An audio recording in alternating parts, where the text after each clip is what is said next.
Hey guys, we're Offline TV and this is our last unboxing. Has Offline TV's content gotten worse? No. Well, that's the end of this video. I'll see you guys next time. But in all seriousness, after I made my Fed video, I got a few comments talking about how the older videos were better, and I even played into it myself. But when I started to think about it, I thought, is that true? Is the older content actually better? To find out, we have to go back to the beginning. Hey everyone, welcome to Offline TV. Who the f is that? Scar started Offline TV with a guy named Chris Chan. We don't talk about him anymore.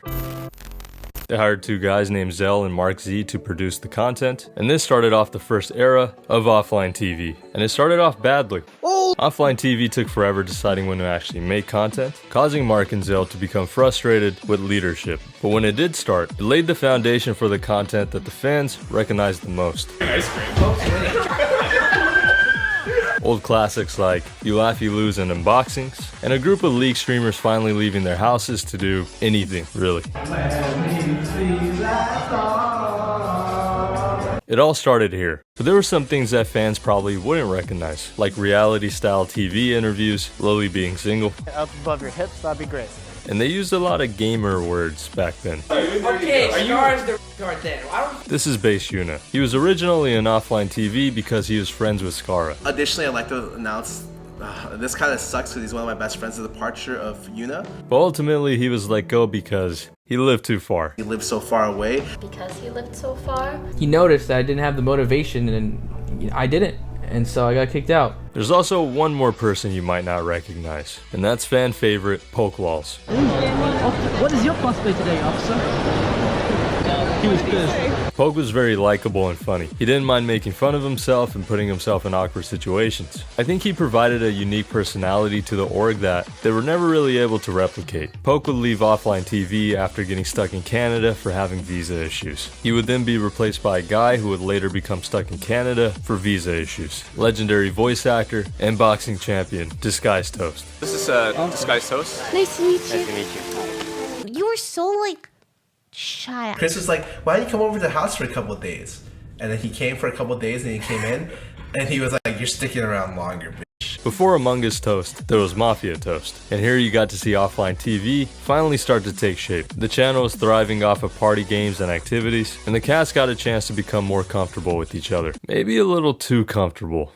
Because eventually, Offline TV started to make a lot more IRL content, and the content was based around fanships, which would then turn into real relationships. They cheated beforehand? Wait, no, we didn't. There's no cheating going on. Yikes. So with everything on stream, who needed a YouTube channel? And that was bad news for Xell and Mark. The guys that made Offline TV what it was were fired from the company.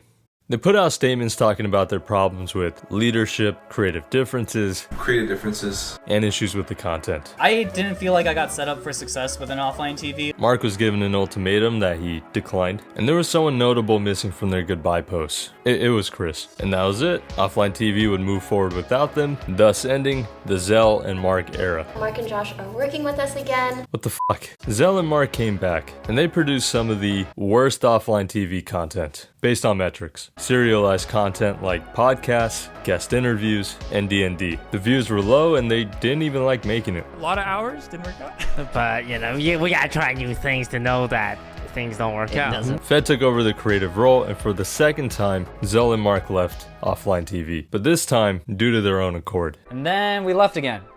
And we left on good terms.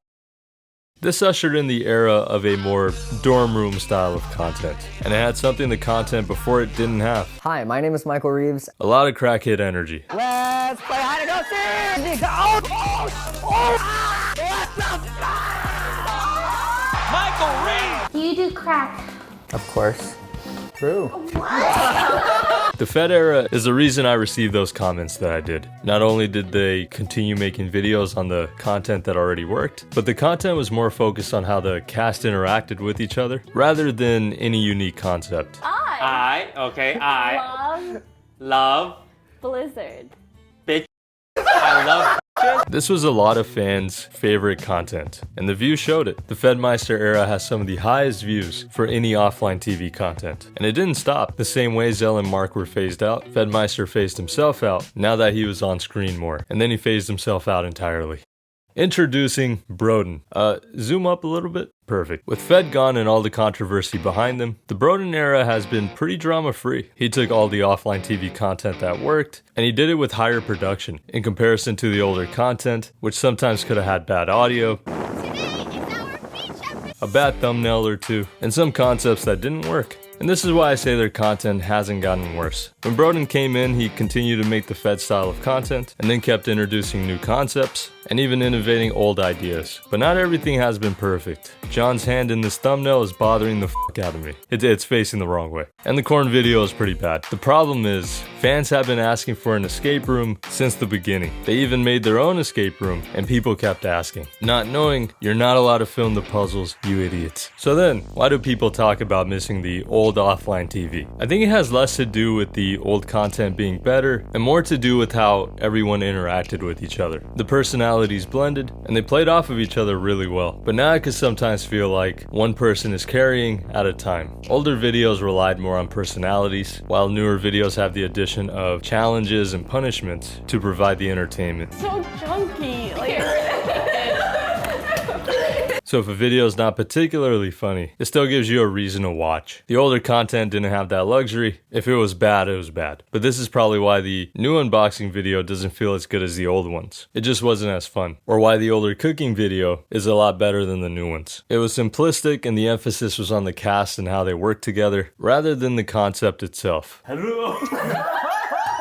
But hey, in the end it's all subjective. Maybe I'm wrong and people are just nostalgic. Or maybe they just miss an old cast member. Not you. Offline TV is constantly changing and evolving. It went from Skara mentioning that it's gonna end at one point, There will be at some point where OTV dies, to then adding new members. Fans will probably look at this current version and say the same things they said about the old version. And given that they got here from first being a Vine house, it's pretty impressive. And that's it. I'll see you guys next time. I think there was someone I forgot to talk about. Don't see anyone here I missed. Or here. It's probably nothing.